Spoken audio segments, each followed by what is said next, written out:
Assalamualaikum warahmatullahi wabarakatuh. Perkenalkan, nama saya Trianto. Perkenalkan, nama saya Satya.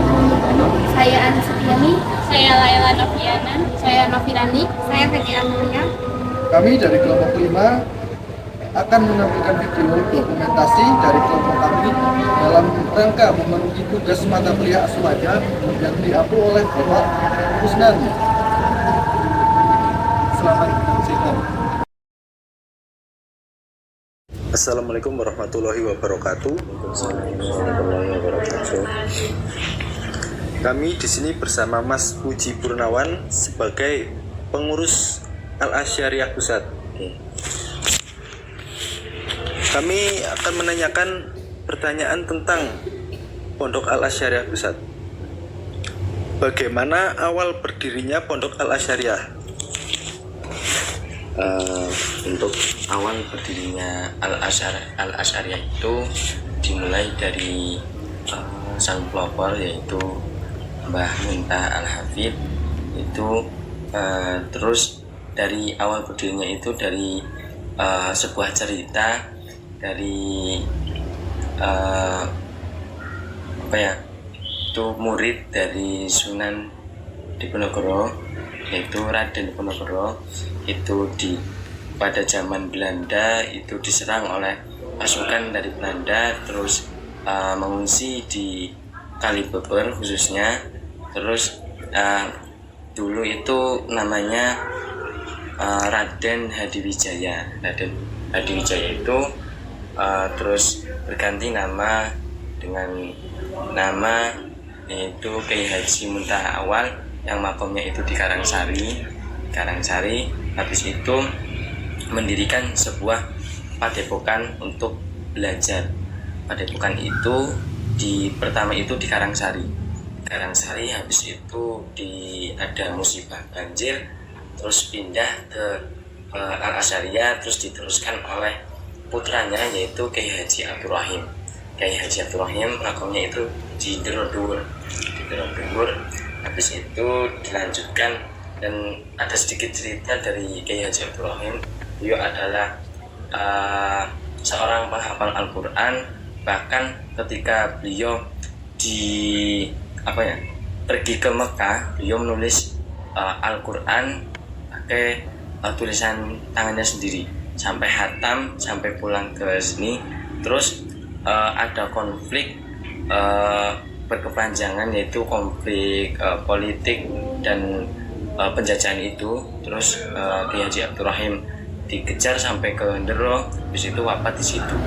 Dan Al-Quran yang ditulis oleh beliau itu dibakar. Habis itu diteruskan oleh Kiai Haji Asy'ari. Kiai Haji Asy'ari itu adalah ayah dari beliau, yaitu Kiai Haji Muntah Al-Hafid. Terus diteruskan oleh beliau dan sampai beliau wafat di Ndero, terus dilanjutkan oleh kedua putranya, yaitu Kiai Haji Muntah Al-Hafid dan Kiai Haji Mustahil Asy'ari, yaitu adik beliau. Habis itu kepemimpinan dilanjutkan oleh Kiai Haji Muntah Al-Hafid.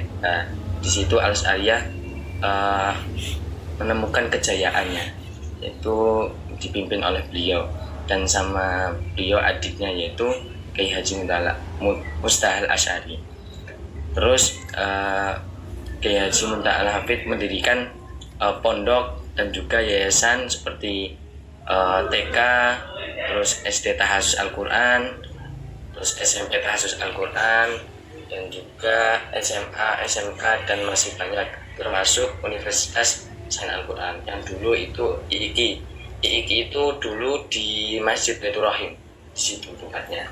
Di masjid dulu kalau nggak salah baru 2 fakultas, yaitu Tarbiyah sama yang itu KPI. Nah itu FKSP itu baru 2 yang bertempat di aula utama pondok sama di Masjid Baitur Rahim. Tuh di puncak kejayaan Al-Asyariah itu di tangan beliau, yaitu Mbah Kiai Haji Muntah Al-Hafid. Apa visi dan misi dari Pondok Al Asyariah Pusat ini, Mas? Kalau visi itu kan jelas ya, karena Pondok Al Asyariah itu berbasis Al-Quran, yaitu mengedepankan Al-Qurannya. Itu visinya yaitu berpikir ilmiah dan berpikir ilmiah dan juga mewujudkan generasi santri yang Qurani. Itu untuk visi misi dari Pondok Pesantren Al Asyariah itu sendiri. Apakah ada organisasi di Pondok Pusat ini, Mas? Tentunya ada. Yang pertama itu adalah Kodasa. Kodasa itu kegiatan rohani seperti tilawah, terus juga rebana dan kaligrafi, dan di situ diisi oleh ustadz-ustadzahnya, yaitu dari mahasiswa-mahasiswa. Dan juga ada ekstrakurikuler sama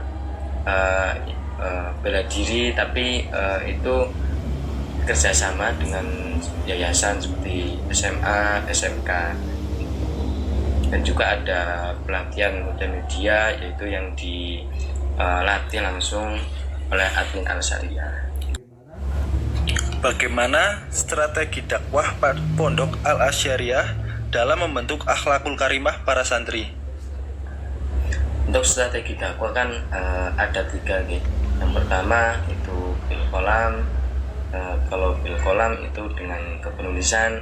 Jadi di Pondok Pesantren Al Asyariah itu kan ada DMPA, Dewan Mahasiswa Pondok Pesantren Al Asyariah. Di situ dari Departemen Jurnalistik kan ada pelatihan kepenulisan.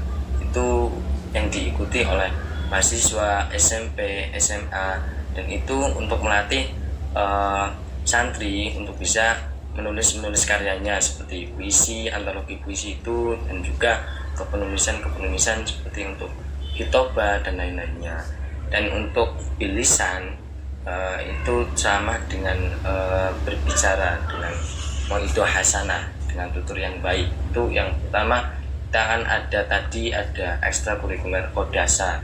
Kodasa itu jadi ada khitobah. Jadi santri itu belajar public speaking, ceramah, menyampaikan mauidhah hasanahnya dengan baik. Itu lewat tadi dengan dakwah bilisan.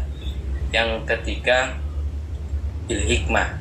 Bil hikmah itu dengan perilaku akhlakul karimah yang tadi dibicarakan, dengan mengaji kitab kuning dan lain sebagainya. Itu diterapkan dengan perilakunya santri-santri, dengan pengurus, dengan pengasuh, itu diajarkan berperilaku yang baik, dicontohkan itu dengan mencontoh para kiai, para ustadz-ustadznya yang ada di sini. Metode pembelajaran apa yang digunakan dalam Pondok Pusat ini, Mas? Untuk metode pembelajaran kan di Pondok Pesantren Al Asyariah sendiri ada 3. Yang pertama kan ada tahfidz. Untuk tahfidz itu untuk santri-santri yang mempunyai basic menghafal Al-Quran dan juga mempunyai niat dengan istiqomah untuk menghafal Al-Quran dan mengkaji ilmu-ilmu Al-Quran. Dan yang kedua itu metode salaf. Metode salaf itu adalah mengkaji kitab kuning, kitab kuno yang berguna untuk mengkaji secara luas tentang keislaman.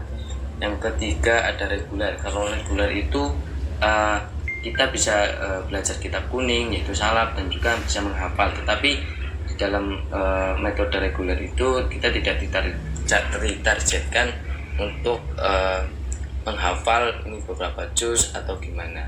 Itu hanya kita hanya yang ingin menghafal atau mengkaji itu nggak apa-apa, itu untuk reguler. Peraturan apa saja yang ada di Pondok Pesantren Al Asyariah Pusat, Mas? Untuk peraturan ya, itu jelas untuk SMP SMA itu kan tidak boleh membawa HP, dan juga wajib berperilaku yang baik kepada pengurus atau pengasuh. Juga ada beberapa hal yang harus ditaati, dan kita juga kerjasama dengan yayasan, khususnya SMA, Tahfiz Al-Quran atau SMK atau SMP. Itu ketika ada anak yang bolos sekolah atau gimana, harap dilaporkan ke pihak pondok. Itu juga untuk meminimalisir terjadinya ya itu bolosnya anak gitu. Jadi peraturan tetap ditaati, dan juga ada jam-jam tertentu untuk anak itu mematuhi aturan di pondok, seperti aturan mengaji, aturan kegiatan-kegiatan pondok. Soalnya kalau kegiatan pondok itu kan sangat padat ya, dari bangun pagi sampai tidur lagi itu sudah diatur gitu. Itu untuk peraturan-peraturannya. Mungkin kalau nanti minta peraturan yang detail, bisa minta ke keamanan pondok. Terima kasih Mas Puji.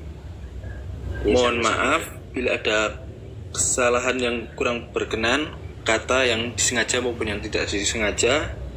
Kami mohon maaf.